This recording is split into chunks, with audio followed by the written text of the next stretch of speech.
Embarrassment. That awkward emotion most of us are way too familiar with. You start sweating, stuttering, and squirming in your seat as your cheeks flush pink. What's that all about? Why do we get embarrassed? Let's find out on today's episode of Colossal Questions. We have all kinds of different reactions when we're embarrassed. Maybe our face feels hot and our eyes well up. Others might just smile or try and hide their face at all costs. But it's all the same cringy sensation. There's lots of different things that embarrass us. Unwanted attention, failing at an easy task, rejection, hurting someone else's feelings, or awkward encounters, just to name a few. Whatever the cause, it's all the same thing, embarrassment. I think it's safe to say that most of us have a pretty good idea what it feels like to get embarrassed about something. But why? What causes us to feel embarrassment? And more importantly, why do humans even get embarrassed in the first place? Well, no one can say for certain exactly why we get embarrassed, but experts have a few strong theories. Some believe that embarrassment is a way for us to show others that we know we messed up. Other experts have tried to understand why we get embarrassed by breaking it up into 4 basic types of embarrassment that we feel. Faux pas, which are socially awkward situations, accidents like spilling juice on your pants, mistakes like a poorly timed fart, and failure to perform a duty or moral obligation, like getting caught in a lie. So that's why we get embarrassed, but how? How does it actually work inside our bodies? Well, the feeling of embarrassment all comes from a small, thumb-sized lump of tissue deep inside the front right area of the brain, called the pregenual anterior cingulate cortex. This part of your brain helps control lots of your automatic bodily functions, like breathing, sweating, making sure your heart beats. Pretty important stuff. But that part of the brain also helps control your emotions and decision-making too.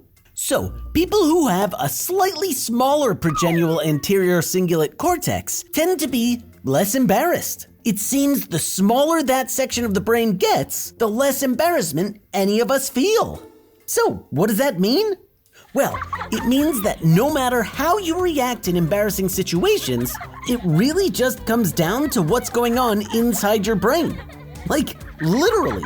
So if you happen to be someone who's always embarrassed by everything, or someone who can't seem to be embarrassed by anything, just try to remember, it's all in your head. We've all been there. Something embarrassing happens, or you get caught in the act, and you blush, turning red like a tomato. But what causes us to blush when we're embarrassed? Let's find out on today's episode of Colossal Questions. Your blushing reflex is controlled by something called your sympathetic nervous system, which is basically the system that takes over when you panic and happens without you ever choosing to blush. When you get embarrassed, adrenaline is released into your body, which speeds up your heart rate and increases blood and oxygen flow because your veins widen, allowing more blood to flow through your veins than normal. This causes your cheeks to turn a bright rosy red because of all the extra blood pumping through your face.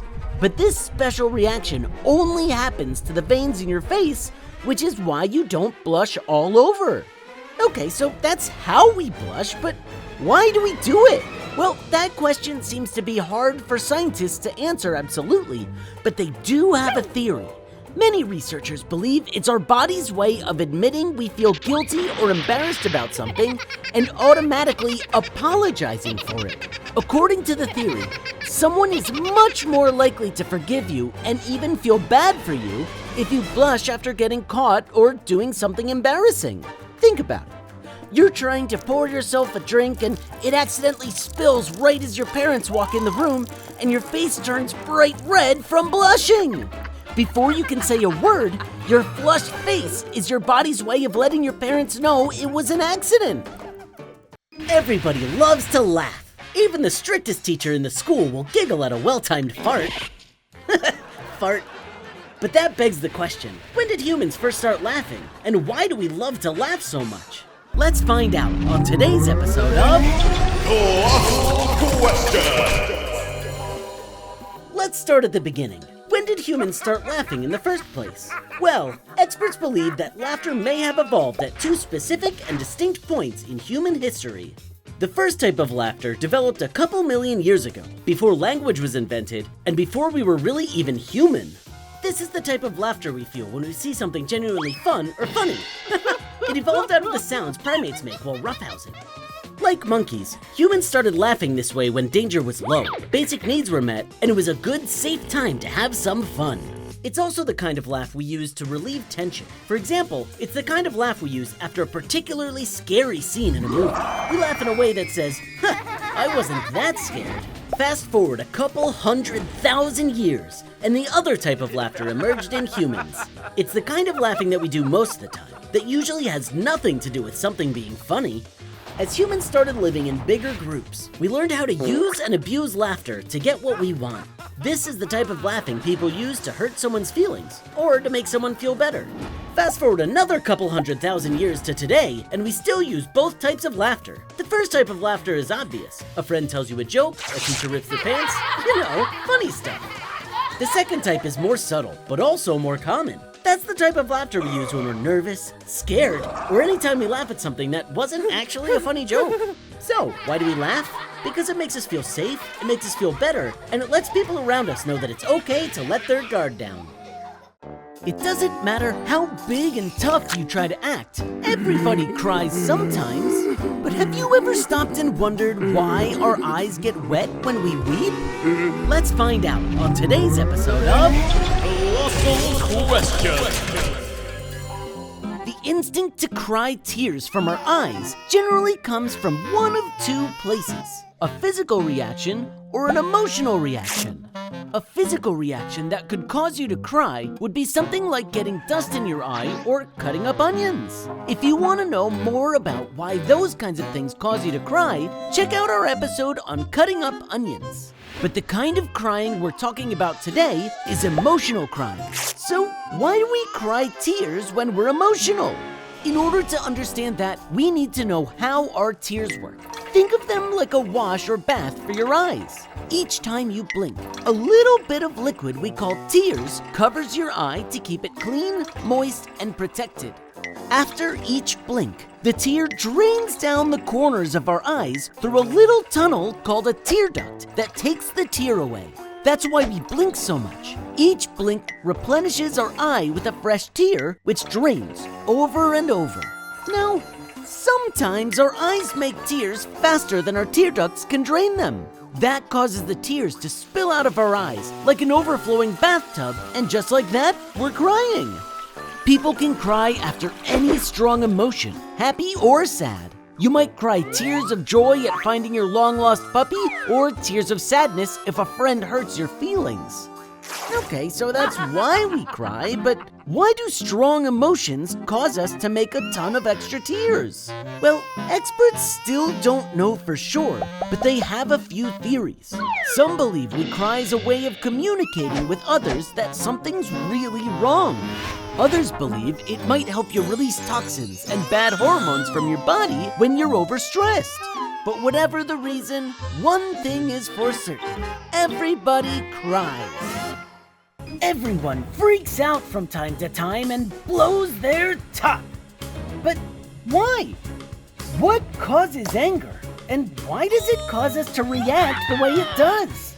Let's find out on today's episode of Colossal Questions. Anger might seem like it's totally a bad thing, but it's a perfectly natural emotion. In general, we tend to get angry for two basic reasons: violation of expectations and blockage of goals. A blockage of goals happens anytime something gets in the way of something you really need or want. Like if you wait in line for tickets, only to find out they're sold out. And a violation of expectation happens whenever we detect a disturbance in the natural order of how we expect things to be. Like when someone breaks the unwritten rules of society, like cutting in line. Anger isn't just mental. There are physical effects too. Getting mad releases adrenaline, which makes your blood pressure rise, your face flush red with blood, and causes your muscles to tense up tight. Almost instantly, we try to assess who's to blame, how badly it's hurt, and what happens if we act with anger. And maybe most importantly, we try to understand why the person did what they did to see if it's worth getting angry over. For instance, if a friend accidentally hurts you while playing a game, it's probably not a big deal. But what if they did it on purpose? Well, then you're much more likely to get angry about it, even though the pain was the same. Inside your brain, the amygdala, which is the part that deals with emotions, will start to react within a quarter of a second and start freaking out. But another part of the brain springs into action too, the frontal lobe, which controls logic and reasoning. That part of the brain attempts to jump in and keep the emotional amygdala from having an overly angry reaction. So, while anger might seem like the stupidest human emotion, and oftentimes it can be, it's actually quite a complicated balancing act to try and react the right way to anger-inducing situations. The whole entire reaction happens in less than 2 seconds. That's why the age-old advice has always been one of the simplest ways to deal with anger. When you get mad, just count calmly to 10 before you let yourself react. See? Isn't that better?